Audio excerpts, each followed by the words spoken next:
With this little fudge and that little fudge, but I could see it and really didn't care for me having good success.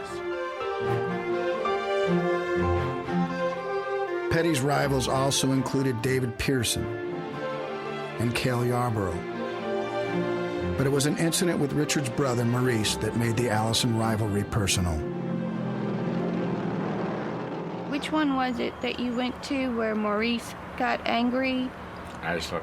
Islip, I thought, yeah. There was a little... That was the second year at Islip. Yeah. My second win. And he got pretty angry, and he came around a trailer with a bat to hit Bobby. And I really didn't see a bat. All I knew that he was. No, he had a bat. He was coming after me, and we got separated on it. I did get clobbered a little bit. Got to end up with a black eye out of the deal or whatever. As I look back at it, we were really turning on the NASCAR fans.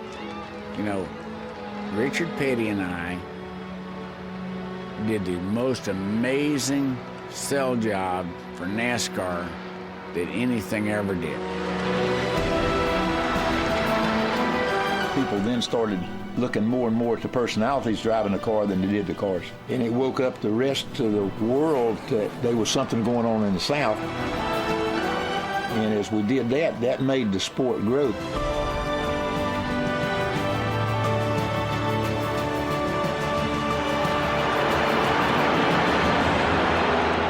On tracks across the South, fans started to arrive days before the race started. NASCAR events became a cultural happening. It was one part stock car and one part Woodstock. There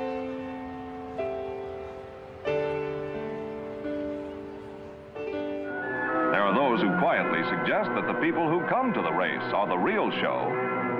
Some wake up wondering who, what, and where they are.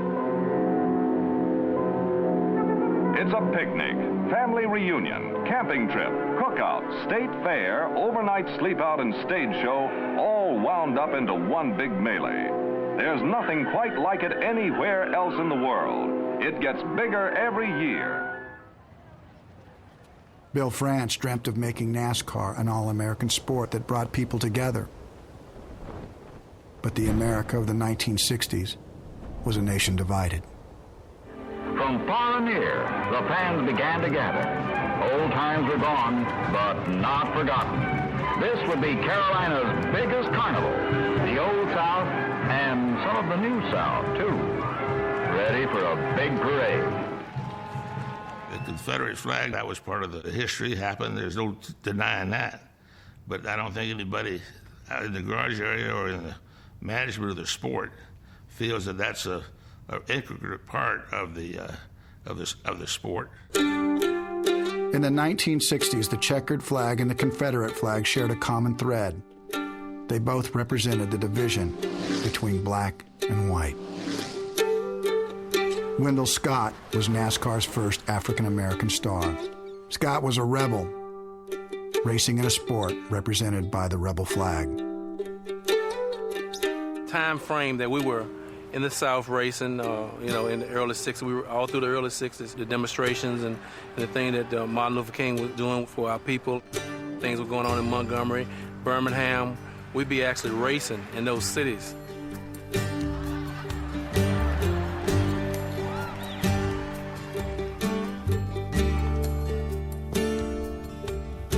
I remember us getting a call, if you come to the track tonight, we're gonna kill your family while you're on the track. That was an era of time that Bobby Allison, he got into a little thing that he wanted to beat our car up and stuff. Wendell Scott, one of the drivers on the trail who does all his own work, and this is real heartbreak here. He does all his own work with his two sons. Wendell Scott, spot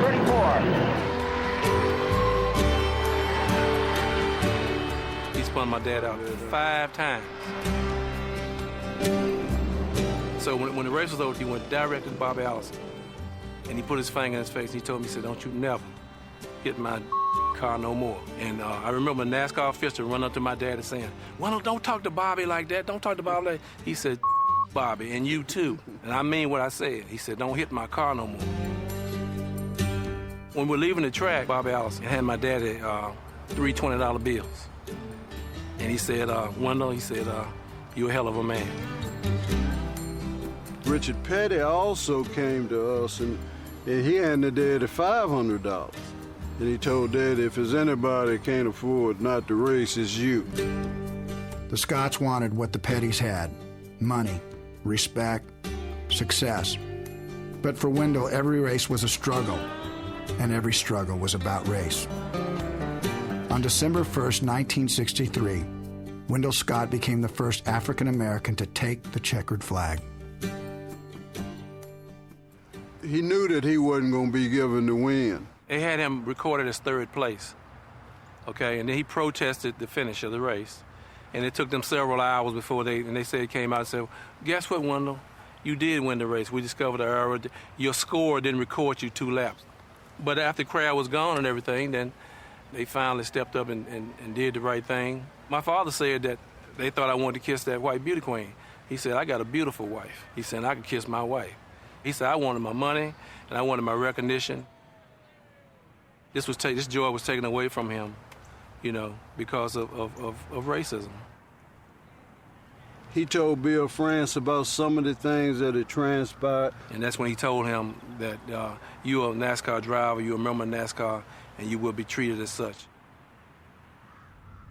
Now, you're talking about being dumb and not seeing the big tree, the big forest. That was us. But we got it fixed. It took 30 years to fix it, but we got it fixed.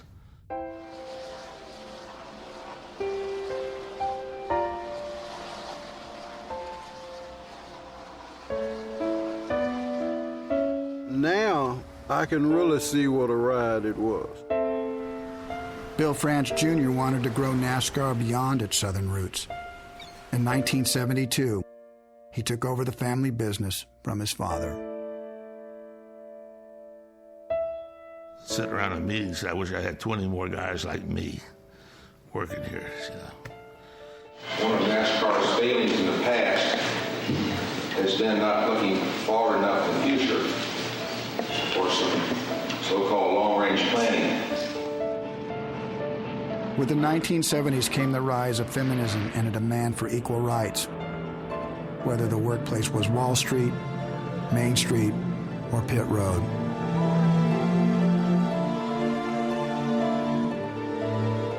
It said no women allowed. I'm just going in the pits. I'm going to sit on this pit toolbox and work. I'm not going for any other reason, just to help my husband. And I wanted her to get on pit road because, quite honestly, we needed her help. Look, I got to have my wife out there. She's a part of my team. NASCAR has always been fortunate that if we make the wrong decision, we got the capabilities to fix it. That was a big change. That was a big, big change for NASCAR. And I think that's what helped me be as supportive as I was for 30 years while he raced.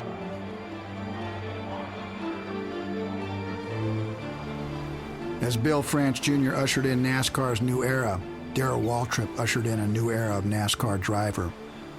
Both men saw the big picture potential in racing. My career started when his did. He started in 1972, I started in 1972. That has been coined the modern era. And so I came in the beginning of the modern era, he ushered in the modern era. I was definitely a fish out of water when you compared me to the other drivers. Nobody understood television, nobody understood how they worked the media. I made that a priority. I was always coming out with one-liners, you know, that the media loved, and they would run to me if something happened, they wanted a quote. Well, you can't get a quote from somebody if they won't talk. Jackie, I don't have to tell you, you've raced a long time. I don't have to tell a lot of these people, but cheating is a way of life in NASCAR Grand National Racing. Bobby Allison, what kind of a driver? Is he a tough competitor? Well, he's the second best driver Dygard ever had. Joe, how does it feel to be the biggest cheater here today? I'd say things I thought were funny. I'd say things I thought, oh, that's hilarious. Like Richard needs to get his prescription windshield changed. And so, you know, I didn't go around saying, oh, I love Richard. He's the king and he's the man and I'm going to bow down.